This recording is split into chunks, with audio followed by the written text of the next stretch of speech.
হাসুয়া দিয়ে কুপিয়ে খুন করার অভিযোগ উঠল স্বামীর বিরুদ্ধে। সোমবার ঘটনাটি ঘটেছে সুতি থানার আহিরন মাঠপাড়ায়। ঘটনায় চাঞ্চল্য ছড়িয়েছে এলাকায়। মৃত বধূর নাম রেশমি বিবি, তার বয়স 23 বছর। পুলিশ ও স্থানীয় সূত্রে জানা গিয়েছে ওই বধূর স্বামীর নাম মশিবুল শেখ। তাদের 3 সন্তানও রয়েছে। মৃতের পরিবারের দাবি তাদের মেয়েকে জামাইবাবু ভীষণ অত্যাচার করেন। সোমবার জামাইবাবুর নারকীয় অত্যাচারের কারণেই তাদের মেয়ের মৃত্যু হয়েছে।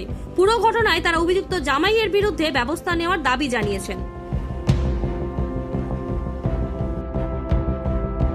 পুরো ঘটনা মানে ওই বিদেশ থেকে ভালোভাবে বাড়ি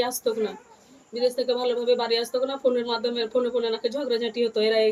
এরা ছেলে এগুলো আমার কাছে যেত, বলতো যে বাবা ঝগড়া করছে, বাবা ফোন করছে, ঝগড়া করছে মাকে।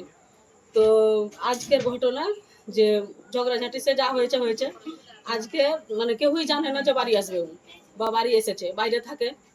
হঠাৎ করে এসছে, সকালে সব আমরা ঘুমিয়ে টুমিয়ে আছি। সকালে এরা সব কান্নাকাটি করছে, বলছে মাকে কেটে ফেলে দিয়েছে। 3টে ছেলে আছে, ওকে ধরা হোক, ওকে ধরা ওকে মারুক, ওকে শাস্তি দিক, ফাঁসি চাই, ওকে শাস্তি দিক। বাচ্চাকালের কি হবে আমরা জানি না। তবে সকালবেলায় শোনা যাচ্ছে, বাড়িতে ঘুমিয়েছিলাম, সকালবেলায় শোনা যাচ্ছে যে মার্ডার হয়ে গেছে।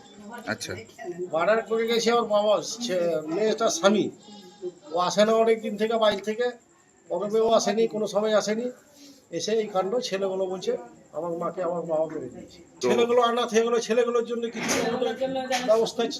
ব্যবস্থা চাই, আর ওর জন্য শাস্তি চাই, পুরোপুরি ওর শাস্তি চাই। আমরা কিছু দেখার নেই।